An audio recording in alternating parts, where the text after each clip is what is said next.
I still remember that night like it happened yesterday. The smell of antiseptic in the air, the way the hallways felt like they went on forever, and the sound of a baby's monitor struggling to keep up with her tiny heartbeat. Her name wasn't Isabella in my story. It was Ava. 7 days old. 7 days of fighting for every breath.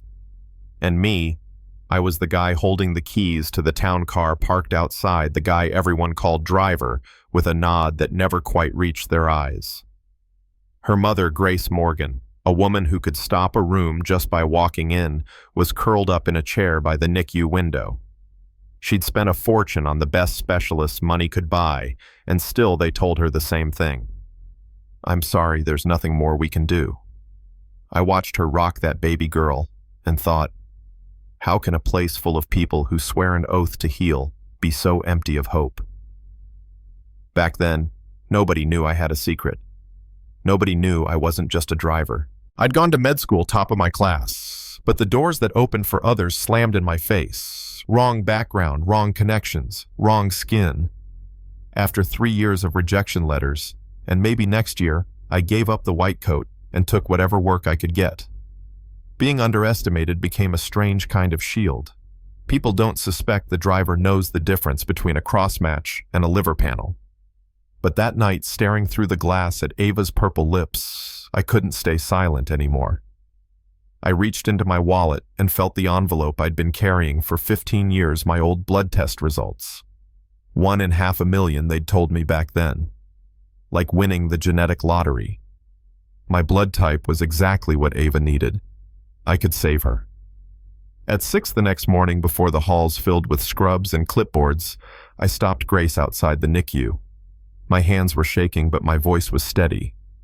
"Ms. Morgan," I said quietly, "I can help your daughter." She blinked, still half asleep. "Help." How I handed her the envelope. "My blood type matches the one your doctors say is impossible to find." She stared at me, then at the papers, then back at me. "You're our driver," she said slowly. "This is very generous, but you don't understand." With all due respect, I cut in. "I do understand. I've read every test result. I know exactly what's happening to her liver." That stopped her. She looked at me like she was seeing me for the first time. "Why do you know these things?" "Because I wanted to say I earned a medical degree while you were sipping champagne at charity galas. Instead, I said I used to study medicine." She hesitated, then nodded toward the doctor's lounge. "Wait here." Minutes later, she came back with Dr. Parsons, the man in charge. His smile was tight, his eyes hard. "Sir," he said, "organ donation is complicated. You can't just offer part of your liver. There are genetic factors, psychological screenings, legal hurdles." "Test me," I said. "If I'm not a match, forget I said anything."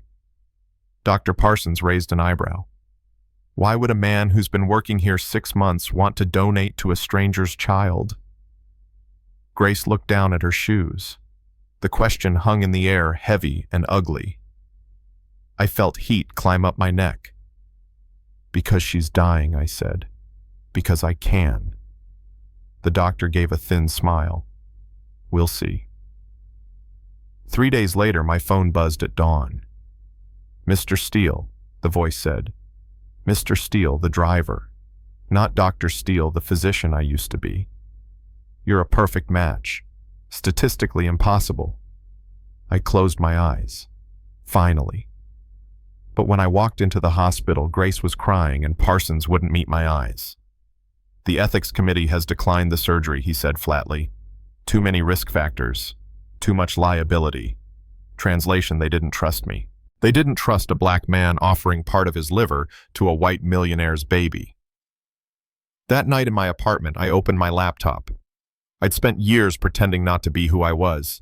Now it was time to use every ounce of training I had left. I called an old classmate, Jamie Wu, now head of pediatric transplants in another state. I laid it all out. Ava's test results, my compatibility, the hospital's refusal. He was quiet for a long time, then said, "That's insanity. We can do it here, but you'll have to bring the baby without formal authorization. It's a medical emergency, but you'll be risking your career, your freedom, maybe your life." I stared at the photo of Ava taped to my fridge, her tiny hand curled around Grace's finger. I accept the risk, I said. The next morning I drove to the Morgan estate. Grace was staring out a window like she'd aged a decade overnight. Grace. I said there's a doctor who can help her. We can get a second opinion. Her eyes flicked to mine. A second opinion. The best specialists in the country said no. Sometimes the best are just the most comfortable, I said softly. Let me take her. She hesitated. Over the past few days, she'd started noticing how easily I used medical terms, how my hands moved when I adjusted Ava's monitors. You're not just a driver, are you? She whispered.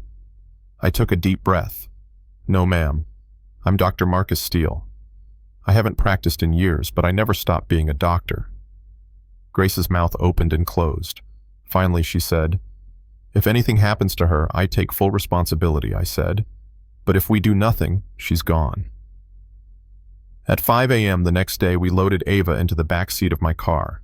Oxygen tank, heart monitor, infusion pump. I'd turned the SUV into a rolling ICU overnight. Grace sat beside her daughter, watching me clip sensors to tiny wrists with surgical precision. She whispered, You really know what you're doing. Yes, I said. Trust me. The highway stretched out ahead like a tightrope. Every 2 hours I stopped to adjust her meds, check her vitals, whisper a prayer. Grace started to see me differently, not the polite chauffeur, but the man who knew how to keep her baby alive mile by mile. By noon, we rolled into St. Vincent's Children's Hospital, and Jamie was waiting with his team. When he saw the setup in my car, he let out a low whistle. Marcus, you built a mobile ICU, he said. Didn't have a choice, I replied. The surgery started within the hour. 6 hours of silence, beeping machines, and gloved hands moving like choreography. Jamie murmured, Your suturing's still flawless. I didn't answer. My focus was locked on the tiny liver beneath my fingers, the lifeline between Ava and the clock. When it was over, Jamie peeled off his mask and smiled. She's stable. It worked. Grace collapsed against the wall, sobbing. I walked out still in scrubs, my hands trembling from exhaustion. She looked up at me through her tears. You saved my daughter, she whispered. No, I said quietly. Ava saved me. Later that night, Grace's phone rang, Dr. Parsons frantic.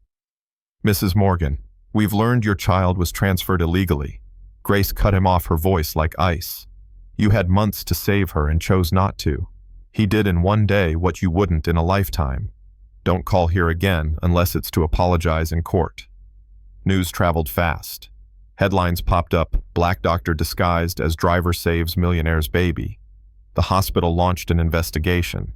Parsons resigned in disgrace. For the first time in years, people said my name with respect, not Marcus the driver, but Dr. Marcus Steele. 6 months later, Ava was running in the garden of the Morgan estate, cheeks rosy laugh echoing off the marble walls that had once felt like a tomb. I stood on the terrace in a white coat, director of the pediatric transplant program at St. Vincent's. Grace handed me a coffee. Harvard wants you to speak on systemic barriers in medicine, she said, smiling. Guess they finally got the right profile. I laughed softly, watching Ava chase a butterfly. How many other doctors are driving cars instead of saving lives, I murmured. Ava ran up and hugged my legs. Daddy Marcus play, she squealed. Grace had insisted on formal adoption. I wasn't just the man who'd saved her. I was family now.